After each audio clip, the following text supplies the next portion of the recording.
नमस्कार दोस्तों, एक बार फिर से स्वागत है आप सभी का आपके अपने YouTube channel GK with Goldi में। इस वीडियो में हम 19 जून से 21 जून तक के हरियाणा के मोस्ट इम्पोर्टेंट करंट अफेयर्स के क्वेश्चन डिस्कस करेंगे तथा क्वेश्चंस के एक्स्ट्रा फैक्ट भी हम जानेंगे। तो दोस्तों आइए वीडियो को शुरू करते हैं। हमारा आज का पहला प्रश्न है, एनडीए की परीक्षा को पास करने वाली देश की पहली लड़की कौन बन गई हैं? तो ये बन गई हैं सनैन ढाका। एडिशनल फैक्ट्स जानते हैं। सरकार के एनडीए में लड़कियों को प्रवेश देने की घोषणा के बाद परीक्षा में देश भर से सनैन ढाका समेत 2 लड़कियों का चयन हुआ है, यानी कुल 3 लड़कियों का चयन हुआ है। इनमें सनैन ढाका पहले स्थान पर रही हैं। सनैन रोहतक के गांव सुडाना की रहने वाली हैं और इनकी आयु वर्तमान में 19 वर्ष है। इसी क्वेश्चन से रिलेटेड अन्य क्वेश्चन जानते हैं। रोहतक की अभिलाषा सेना में लड़ाकू हेलीकॉप्टर उड़ाने वाली देश की पहली महिला लड़ाकू पायलट बन गई हैं। Core of military police join करने वाली देश की पहली महिला या पहली लड़की बनी है सम्मी, और ये हिसार के अटाकी गांव की रहने वाली हैं। दोस्तों जिक्र हुआ है एनडीए का, तो एनडीए के बारे में जानते हैं। एनडीए यानी नेशनल डिफेंस एकेडमी, इसकी स्थापना 7 दिसंबर 1954 को हुई तथा यह महाराष्ट्र में पुणे के करीब खड़कवासला में स्थित है। एट प्रेजेंट कमांडेंट की बात करें तो at present air marshal Jasjeet Singh ji commandant हैं। हमारा नेक्स्ट क्वेश्चन है, हरियाणा के खिलाड़ी नीरज चोपड़ा ने कोरताने गेम्स में कौन सा पदक प्राप्त किया है? तो इन्होंने स्वर्ण पदक प्राप्त किया है। एडिशनल फैक्ट्स जानते हैं। फिनलैंड के कोरताना में आयोजित गेम्स में भारत के नीरज चोपड़ा ने 86.69 मीटर भाला फेंक करके स्वर्ण पदक प्राप्त किया है और ऐसा करने वाले ये पहले भारतीय बन गए हैं। टोक्यो ओलंपिक 2021 में इन्होंने 87.58 मीटर भाला फेंक करके गोल्ड मेडल प्राप्त किया था। Sports star of the year तथा best player in track and field award भी नीरज चोपड़ा को मिला है। दोस्तों हाल ही में हुए पाओ नुर्मी गेम्स में इन्होंने 89.3 मीटर भाला फेंका था तथा रजत पदक प्राप्त किया था। नीरज चोपड़ा पानीपत के खंडरा गांव के रहने वाले हैं। आगे चलते हैं। हमारा अगला प्रश्न है, हरियाणा पुलिस ने अपराधियों पर नज़र रखने के लिए कौन सी ऐप लॉन्च की है? राइट आंसर है ईगल ऐप। एडिशनल फैक्ट्स जानते हैं। ईगल ऐप का औपचारिक आगाज जुलाई महीने में किया जाएगा तथा इस ऐप के माध्यम से अपराधी का चेहरा या अंगूठा स्कैन करके या उसके नाम पते से संबंधित सारी जानकारी सामने आ जाएगी और इस ऐप का डाटाबेस राज्य तथा राष्ट्रीय अपराध रिकॉर्ड के साथ जोड़ा गया है। दोस्तों सीएम मनोहर लाल जी ने 4 मई 2022 को व्हीकल ट्रैकिंग सिस्टम ऐप भी लॉन्च की है तथा हाल ही में साइबर हेल्पलाइन नंबर 1930 को हरियाणा 112 नंबर के साथ जोड़ दिया गया है। तो दोस्तों यदि आपके साथ कोई भी साइबर धोखाधड़ी होती है तो आप 1930 नंबर या 112 नंबर पर कॉल करके अपनी शिकायत दर्ज करा सकते हैं। हमारा अगला प्रश्न है, हरियाणा राज्य के किस जिले में चंडीगढ़ की तर्ज पर प्रदेश का पहला एयर प्यूरीफायर लगाया जाएगा? राइट आंसर है ऑप्शन बी, हिसार में। चंडीगढ़ में सेक्टर 26 में देश का सबसे ऊंचा एयर प्यूरीफायर लगाया गया है और इसकी ऊंचाई है 24 मीटर। दोस्तों यदि आपसे वर्तमान में हरियाणा का सबसे प्रदूषित शहर पूछा जाए तो ये है फरीदाबाद तथा हरियाणा का सबसे साफ सुथरा शहर है करनाल।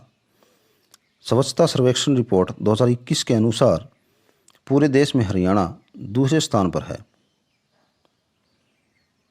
अगला प्रश्न देखते हैं, किस खिलाड़ी को हरियाणा के सबसे बड़े खेल रत्न अवार्ड से नवाजा जाएगा? राइट आंसर है बॉक्सर मनोज कुमार को। बॉक्सर मनोज कुमार तथा नीरज चोपड़ा सहित कुल 41 खिलाड़ियों को हरियाणा के सबसे बड़े अवार्ड भीम अवार्ड से नवाजा जाएगा और यह अवार्ड 23 जून को इंद्रधनुष ऑडिटोरियम पंचकुला में होने वाले एक समारोह में दिया जाएगा। दोस्तों जिक्र हुआ है भीम अवार्ड का, तो भीम अवार्ड की शुरुआत 19 फरवरी 2017 को की गई तथा इस अवार्ड के तहत 5 लाख रुपए पुरस्कार के रूप में दिए जाते हैं तथा हर महीने 5,000 रुपये प्रोत्साहन राशि भी दी जाती है। अगला प्रश्न है, हरियाणा में भगवान श्री कृष्ण के विराट स्वरूप का लोकार्पण कहाँ किया जाएगा? राइट आंसर है कुरुक्षेत्र में। ये भगवान श्री कृष्ण का विराट स्वरूप है और इसी का लोकार्पण कुरुक्षेत्र में किया जाएगा। एडिशनल फैक्ट्स जानते हैं। इसका लोकार्पण 30 जून को कुरुक्षेत्र में किया जाएगा। इस अवसर पर मुख्य अतिथि के रूप में सीएम मनोहर लाल जी तथा राष्ट्रीय स्वयंसेवक के संघ चालक मोहन भागवत मौजूद रहेंगे। इसके अलावा यहाँ पर लाइट एंड साउंड शो भी लगाया गया है। यह विराट स्वरूप 3.5 वर्ष में बनकर तैयार हुआ है तथा इसे राम सुतार क्रिएशन द्वारा 80 कारीगरों की मदद से नोएडा में तैयार किया गया है। हमारा अगला प्रश्न है, भारत की ओर से 22वें राष्ट्रमंडल खेलों में भारतीय दल की अगुवाई कौन करेगा? तो ये फोटो में आपको दिख रहे हैं, ये हैं नीरज चोपड़ा। एडिशनल फैक्ट्स जानते हैं। 22वें राष्ट्रमंडल खेल 28 जुलाई से 8 अगस्त 2022 तक इंग्लैंड के बर्मिंघम में आयोजित किए जाएंगे और इन खेलों में भारत की ओर से 37 सदस्यीय टीम की अगुवाई Olympian gold medallist Neeraj Chopra करेंगे। दोस्तों, अब की बार के राष्ट्रमंडल खेलों का आदर्श वाक्य पूछा जाए तो अब की बार इनका आदर्श वाक्य है RUA गेम। अब राष्ट्रमंडल खेलों की बात हुई है तो इनके बारे में थोड़ा सा जान लेते हैं। राष्ट्रमंडल खेलों की शुरुआत 1930 में हुई थी और ये कनाडा में आयोजित किए गए थे। अगले 2026 में होंगे और ये 23वें नंबर के राष्ट्रमंडल खेल होंगे और इनका आयोजन मेलबर्न ऑस्ट्रेलिया में किया जाएगा। अगला प्रश्न जानते हैं। हाल ही में किस लड़के को रोल ऑफ ऑनर अवार्ड 2022 से सम्मानित किया जाएगा? राइट आंसर है राजेंद्र को। एडिशनल फैक्ट्स जानते हैं। राजकीय नेशनल महाविद्यालय सिरसा के विद्यार्थी राजेंद्र टुकड़ा को सिरसा की सांसद सुनीता दुग्गल ने अवार्ड देकर सम्मानित किया। उत्कृष्ट कार्य करने के लिए सुनीता दुग्गल ने राजेंद्र की प्रशंसा भी की है। महाविद्यालय के हर क्षेत्र में अपना योगदान देने के लिए इन्हें यह अवार्ड दिया गया है। हमारा अगला प्रश्न है, योग दिवस के अवसर पर हरियाणा में कितनी जगह कार्यक्रम आयोजित किए गए? तो कुल 750 जगह पर ये कार्यक्रम आयोजित किए गए हैं। एडिशनल फैक्ट्स जानते हैं। 8वें अंतर्राष्ट्रीय योग दिवस के अवसर पर राज्य स्तरीय योग दिवस कार्यक्रम का आयोजन भिवानी के भीम स्टेडियम में किया गया। हर वर्ष इसका आयोजन आयुष विभाग द्वारा किया जाता है और पूरे देश की बात करें तो अब की बार लगभग 75,000 जगहों पर योग दिवस कार्यक्रम का आयोजन किया गया।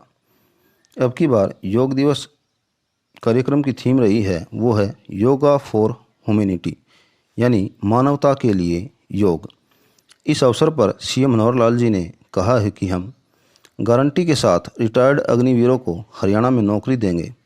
लेकिन दोस्तों, मेरे को ऐसा लग नहीं रहा कि ये नौकरी दे पाएंगे, क्योंकि वर्तमान में पूरे देश में हरियाणा में बेरोजगारी दर सबसे अधिक है। इसके लिए मैंने एक अलग से वीडियो बनाई थी, वो भी आप देख सकते हैं। भारत में पहली बार अंतर्राष्ट्रीय योग दिवस कार्यक्रम का आयोजन 21 जून 2015 को किया गया था।